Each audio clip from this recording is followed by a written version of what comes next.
மோடி அரசை அண்ணாமலை விமர்சித்தது இதனால் தானா? தாவேகா கொளுத்தி போட்ட திடீர் வதந்தி. கொந்தளிக்கும் அண்ணாமலை ஆர்மி. ஜெட் வேகத்தில் கொடுத்த நெத்தியடி பதில். வணக்கம் நண்பர்களே. தமிழக பாஜகவின் முன்னாள் தலைவர் அண்ணாமலை கடந்த சில தினங்களுக்கு முன்பு மத்திய அரசின் மும்மொழி கல்விக் கொள்கை சம்பந்தமாக ஒரு கருத்து வெளியிட்டிருந்தார். அதாவது மத்திய அரசு கொண்டு வந்திருக்கும் புதிய கல்விக் கொள்கையின் ஒரு பகுதியாக மும்மொழி கொள்கை நாடு முழுக்க அமல்படுத்த வேண்டும் என்று வலியுறுத்தப்பட்டிருந்தது. அந்த வகையில் இந்தியாவில் உள்ள அனைத்து மாநிலங்களும் அதை ஏற்றுக்கொண்ட நிலையில் தமிழ்நாட்டில் திமுக அரசு மட்டும் ஏற்றுக்கொள்ளாமல் அதை வைத்து அரசியல் செய்து வந்தார்கள். இந்த நிலையில் சிபிஎஸ்இ பள்ளிகளில் 3வது மொழி கட்டாயம் என்பதற்கு தமிழ்நாட்டில் தொடர்ந்து எதிர்ப்பு எழுந்து வருகிறது. திமுக ஆட்சி காலத்தில் இருமொழி கொள்கைதான் என்பதில் உறுதியாக இருந்த நிலையில் தற்போது தமிழக வெற்றிக் கழகம் அதே நிலைப்பாட்டை கடைபிடித்ததாக தெரிகிறது. இப்படியான நிலையில்தான் 2029 மற்றும் 2030 கல்வி ஆண்டிலிருந்து 9ஆம் வகுப்புக்கு 3வது மொழி கட்டாயமாக்கப்படும் என்று சிபிஎஸ்இ ஒரு அறிவிப்பு வெளியிட்டிருந்தது. தற்போது பார்த்தால் திடீரென்று இந்த கல்வி ஆண்டிலிருந்து அது நடைமுறைக்கு வரும் என்று ஒரு சுற்றறிக்கை வெளியிட்டுள்ளார்கள். இப்படி திடீரென்று அவர்கள் அறிவித்ததற்கு பாஜகவின் முன்னாள் தலைவர் அண்ணாமலை எதிர்ப்பு தெரிவித்திருந்தார். இப்படி ஒரு அறிவிப்பு வெளியிடுவது மாணவர்களுக்கும் அவர்களது பெற்றோர்களுக்கும் மன அழுத்தத்தை ஏற்படுத்தும். அதனால் ஏற்கனவே சிபிஎஸ்இ அறிவித்தது போன்று 2029-30 ஆண்டு முதல் மட்டுமே இதை அமல்படுத்த வேண்டும் என்று அண்ணாமலை தனது கருத்தை வெளியிட்டிருந்தார். இப்படி அண்ணாமலை சொன்ன ஒரு கருத்து தான் தற்போது தமிழக அரசியல் களத்தில் பெரும் விவாதங்களை ஏற்படுத்தி வருகிறது. அதாவது இதுவரை அண்ணாமலையை பொறுத்தவரை மத்திய பாஜக அரசின் அனைத்து திட்டங்களுக்கும் வரவேற்று வந்துள்ளார். ஆனால் இந்த முறை தான் சிபிஎஸ்இ மும்மொழி கல்விக் கொள்கை விவகாரத்தில் திடீரென்று அவர்கள் முன்கூட்டியே அதை அமல்படுத்துவதால் அது மாணவர்களை பாதிக்கும் செயல் என்று அதற்கு தனது எதிர்ப்பை தெரிவித்திருந்தார். இதை வைத்து தற்போது பல அரசியல் கட்சிகளும் அண்ணாமலை டெல்லி பாஜகவுக்கு எதிராகிவிட்டார், அதனால் கூடிய சீக்கிரமே தனி கட்சி ஆரம்பிக்கப் போகிறார் என்கிற கருத்துக்களை வெளியிட்டு வருகிறார்கள்.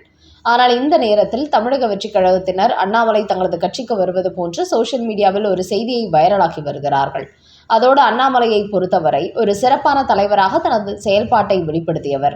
அப்படிப்பட்டவருக்கு கட்சியில் முக்கியத்துவம் கொடுக்காமல் ஓரங்கட்டியதுதான் பாஜக செய்த மிகப்பெரிய தவறு என்றும் கருத்து கூறி வரும் தமிழக வெற்றிக் கழகத்தினர் அண்ணாமலைக்கு இளைஞர்கள் மட்டுமின்றி புதிய வாக்காளர்கள் மத்தியில் ஒரு ஆதரவு உள்ளது.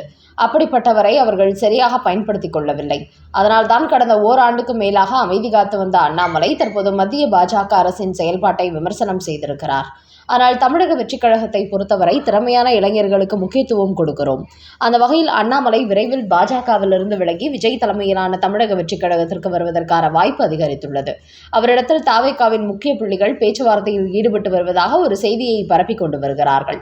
ஆனால் இதுகுறித்து அண்ணாமலை இதுவரை எந்த ஒரு கருத்தும் வெளியிடவில்லை. அவரை பொறுத்தவரை மத்திய அமைச்சரவையில் இடம்பெற வேண்டும், அப்படியென்றால் பாஜக மாநில தலைவர் பொறுப்பை தர வேண்டும் என்று தனது நிலைப்பாட்டை டெல்லி மேலிடத்துக்கு வெளிப்படுத்தியுள்ளார். அதேபோல் அவரது ஆதரவாளர்களும் அவருக்காக தொடர்ந்து டெல்லி மேலிடத்தை நோக்கி கோரிக்கை வைத்து வருகிறார்கள் என்று கூறியுள்ள தமிழக வெற்றிக் கழகத்தினர் அண்ணாமலை போன்றவர்கள் பாஜகவிலிருந்து வெளியேறுவது அந்த கட்சிக்கு மிகப்பெரிய பின்னடைவை ஏற்படுத்தும். ஆனால் தமிழக வெற்றிக் கழகம் போன்ற ஒரு கட்சிக்கு அவர் வருவது மிகப்பெரிய பிளஸ் பாயிண்டாக இருக்கும். அதனால் பாஜக பயன்படுத்திக் கொள்ளாத அண்ணாமலையை தமிழக வெற்றிக் கழகம் கண்டிப்பாக சரியாக பயன்படுத்திக் கொள்ளும் என்று தமிழக வெற்றிக் கழகத்தினர் கருத்து வெளியிட்டு வருகிறார்கள். ஆனால் இந்த கருத்துக்கு அண்ணாமலையின் ஆதரவாளர்கள் எதிர்கருத்து வெளியிட்டுள்ளார்கள். அவர்கள் கூறுகையில், எங்கள் தலைவர் அண்ணாமலையை பொறுத்தவரை எத்தனை சோதனைகள் வந்தாலும் பாஜகவில் தான் கடைசி வரை பயணிப்பார். ஒருபோதும் அவர் பாதை மாறி செல்ல மாட்டார். அதுவும் தமிழக வெற்றிக் கழகத்திற்கு ஒருபோதும் செல்ல மாட்டார். ஆனால் அதிமுகவிலிருந்து பல எம்எல்ஏக்களை தங்கள் பக்கம் இழுப்பது போன்று அண்ணாமலையையும் இழுத்து விடலாம் என்று இவர்கள் ஒரு கணக்கு போடுகிறார்கள். அதனால்தான் அண்ணாமலை குறித்து பாசிட்டிவான செய்திகளை வெளியிட்டு அவரது கவனத்தை தமிழக வெற்றிக் கழகத்தினர் ஈர்த்து வருகிறார்கள். என்றாலும் இதற்கெல்லாம் வளைந்து கொடுக்கும் தலைவர் அல்ல அண்ணாமலை. அவருடைய அரசியலுக்கும் நேர்மையான செயல்பாட்டுக்கும் கண்டிப்பாக பாஜக அவரை சரியான முறையில் பயன்படுத்திக் கொள்வார்கள் என்கிற நம்பிக்கை எங்களுக்கு உள்ளது. அதனால் தமிழக வெற்றிக் கழகத்தினர் அண்ணாமலை போன்ற தலைவர்களை தங்கள் பக்கம் இழுத்து விடலாம் என்று கனவு காண வேண்டாம். அது ஒருபோதும் நடக்கப் போவதில்லை என்று தமிழக வெற்றிக் கழகத்தினருக்கு அண்ணாமலை ஆர்மியை சேர்ந்தவர்கள் பதிலடி கொடுத்து வருகிறார்கள். அடுத்த செய்தி. சிங்கப்பெண் அதிரடிப்படை எப்போது களமிறங்குகிறது? யூனிஃபார்ம் குறித்து புகைப்படம் வெளியானது. தமிழக வெற்றிக் கழகம் ஆட்சிக்கு வருவதற்கு முன்பே நாங்கள் ஆட்சி அமைத்தால் பெண்களின் பாதுகாப்பை உறுதிப்படுத்த சிங்கப்பெண் அதிரடிப்படையை கொண்டு வருவோம் என்று கூறி வந்தார் விஜய். இந்த நிலையில் தற்போது தமிழக வெற்றிக் கழகம் ஆட்சி அமைத்துள்ளது. கடந்த திமுக ஆட்சி காலத்தைப் போலவே இந்த ஆட்சியிலும் வழக்கம் போல் பாலியல் சம்பவங்கள், படுகொலைகள் என ஒவ்வொரு நாளும் அரங்கேற்றமாகி வருகிறது. இதனால் வந்த வேகத்திலேயே விஜயை எதிர்க்கட்சிகள் கடுமையாக விமர்சனம் செய்து வருகிறார்கள். இந்த நிலையில்தான் சட்டம் ஒழுங்கு பிரச்சினை சீர்படுத்த, பெண்களின் பாதுகாப்பை உறுதிப்படுத்த உடனடியாக காவல்துறையில் சிங்கப்பெண் அதிரடி அதிரடிப்படை பிரிவு உருவாக்கப்பட்டுள்ளது.